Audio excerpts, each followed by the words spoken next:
안녕하세요. 고창석 목사입니다. 오늘 하루도 하나님의 축복 속에서 살아가시고요. 오늘 하루가 여러분의 인생에 있어서 최고의 하루가 되기를 간절히 소원합니다. 계속해서 민수기 7장 말씀 보겠는데 오늘은 12절부터 89절까지의 말씀입니다. 제가 그 대신에 12절부터 17절까지 말씀만 읽도록 하겠습니다. 첫째 날에 헌물을 드린 자는 유다 지파 암미나답의 아들 나손이라. 그의 헌물은 성소의 세겔로 130세겔 무게의 은반 하나와 70세겔의 무게의 은발이 하나라. 이 두 그릇에는 소재물로 기름 섞은 고운 가루를 채웠고 또 10세겔의 무게의 금그릇 하나라. 그것에는 향을 채웠고 또 번제물로 수송아지 한 마리와 수양 한 마리와 1년 된 어린 수양 한 마리이며 속죄제물로 수염소 한 마리이며 화목제물로 소 2마리와 수양 5마리와 순염소 5마리와 1년 된 어린 순양 5마리라. 이는 암미나답의 아들 나손의 헌물이었더라. 아멘. 목소리가 조금 걸걸하네요. 네, 이해해 주시기 바랍니다. 오늘 말씀은요, 이 민수기 7장 말씀은 성경에서 두 번째로 긴 장입니다. 시편 119편이 가장 길고요. 그리고 민수기 7장은 89절로 두 번째로 긴 장인데 참 이 말씀 읽기가 따분합니다. 왜냐하면 12절부터 88절까지를 보면요, 비슷비슷한 내용입니다. 비슷비슷한 내용이 아니라 사람 이름만 다르고 그 내용은 똑같기 때문입니다. 하지만 여러분, 이 말씀 가운데도 하나님의 은혜가 있다는 것을 기억하시면서 오늘 말씀 들어주시기 바랍니다. 오늘 말씀은 12지파의 성전 예물의 봉헌에 대한 이야기입니다. 12지파 유다 지파를 시작으로 하루에 한 지파씩 총 12일간 12지파가 하나님께 예물을 드립니다. 12절 이하에서 보면요, 그 예물의 내용이 나오는데 은반과 은발이, 그러니까 은쟁반과 은그릇에 기름 섞은 고운 가루, 그리고 금 그릇에 향을 담았습니다. 그리고 그 외에도요, 번제물, 속죄제물, 화목제물을 하나님께 드렸습니다. 하나님께서는 이와 같은 예물을 족장들로 하여금 하루에 한 사람씩 제단에 나와서 바치라고 11절에서 명령하셨습니다. 그래서 7장 12절부터 88절까지의 긴 부분에 걸쳐서 반복되고 있는 내용이 바로 12지파의 족장들이 하루에 한 명씩 12일간에 걸쳐서 그 명하신 제물을 바친 것을 일일이 기록하고 있습니다. 그 12번 반복되고 있는 내용을 보면요, 사람 이름만 빼놓으면 나머지는 똑같습니다. 특별히 무슨 문장학을 전공한 사람이 아니라 할지라도요, 이런 내용을 읽어보면 그저 그 12족장들의 이름만 기록한 후에 그 모두가 똑같이 드린 예물의 내용은 구태여 반복할 것 없이 단 한 번만 언급해도 독자들은 충분히 이해할 수 있을 것을 왜 이렇게 지루하게 반복해 놓았을까 하는 생각이 절로 듭니다. 여러분, 만약에요, 이 내용을요, 제3자가 아니라 여러분이 예물을 드리는 당사자라고 한번 생각을 해 보십시오.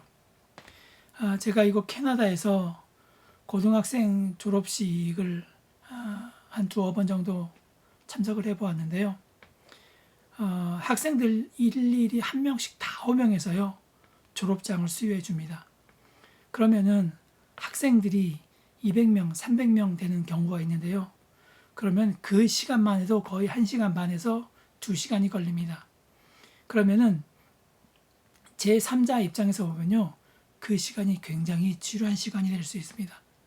근데 만약에 내가 졸업생이라고 여러분 한번 생각을 해 보십시오. 내 이름이 언제 불려질까 기다리다 보면요, 그 사람들은요, 그 시간이 우리만큼 지루하게 느껴지지 않습니다. 여러분, 마찬가지입니다. 오늘 말씀을 3자의 입장이 아니라 예물을 드리는 사람의 입장에서 한번 생각을 해 보십시오. 한국에서는 시상식을 할 때요, 같은 상을 10명이 받게 되면 이렇게 이야기합니다. 첫 번째 상을 받는 사람에게는요, 그 상 내용이 무엇인지 구체적으로 다 읽어줍니다. 그런데 두 번째부터 상을 받는 사람은요, 이름만 부르고요, 나머지는 어떻게 합니까? 이하 동문 이렇게 이야기를 합니다. 그래서 10번째까지 상 받는 사람에게 다 이하 동문이라고 그렇게 끝을 내는 경우가 대부분입니다. 여러분께서 예물을 드린 사람이라고 생각을 해보십시오. 만약에 유다 지파에 대해서는요, 누가 무엇을 어떻게 바쳤는지 세세하게 말씀하고요, 나머지 지파에 대해서는요, 에브라임 지파 이하 동문, 여러분 이렇게 했다고 생각을 해보십시오. 여러분 어떤 마음이 들까요? 사람들은 예물을 바칠 때, 특별히 하나님께 예물을 바칠 때 최선을 다하려고 합니다. 아마 모르기는 몰라도요, 각 지파에서는요, 내일 우리가 예물을 바칠 것이다, 그렇게 하면 음그릇, 금그릇 최선을 다해서 닦았을 것입니다. 가능하면 손자국 남기지 않으려고 했을 것이고요, 가능하면 먼지 하나 묻지 않으려고 노력을 했을 것입니다. 이런 상황에서 이하 동문이라고 해버린다면요, 우리의 헌신은 하나님께 상대를 내지 않을 것이다, 이렇게 생각하는 것과 마찬가지입니다. 12지파가 12일 동안 똑같은 예물을 바치고 있지만 그 모든 과정을 12번 반복하면서 기록한 것은요, 하나님은 우리를 이하 동문으로 받으시지 않고 모든 것을 처음처럼 받으신다는 말입니다. 하나님은 잘난 사람은 귀하게 대접하고 못난 사람은 천하게 대접하지 않는다, 바로 그런 말씀입니다. 모든 사람을 다 소중하게 받으신다는 것입니다. 12명이 똑같이 바쳤다고 해서 하나님께서 그 예물을요, 무슨 단체 헌금식으로 받으시지 않는다는 것입니다. 한 사람 한 사람 그 이름까지 성경 기록에 남겨두실 정도로 하나님께서는 그 예물을 바친 모든 족장들을 개인적으로 하나하나 기억해 주셨던 것입니다. 아울러 12지파 이름을 일일이 기록함으로써요, 모든 이스라엘 백성이 이 성막을 위해서 봉헌 제물을 드리는 일에 하나도 빠짐없이 참여했다는 것을 강조하고 있습니다. 여러분, 그 지파의 우두머리 족장들만 기록된 것이 아니라 그 사람들은 그 지파의 모든 사람을 대표하고 있다는 것입니다. 즉 이것은 무엇이냐? 12지파에 속한 모든 백성들이 하나님께 그 예물을 바쳤다는 것을 우리들에게 말씀하고 있습니다.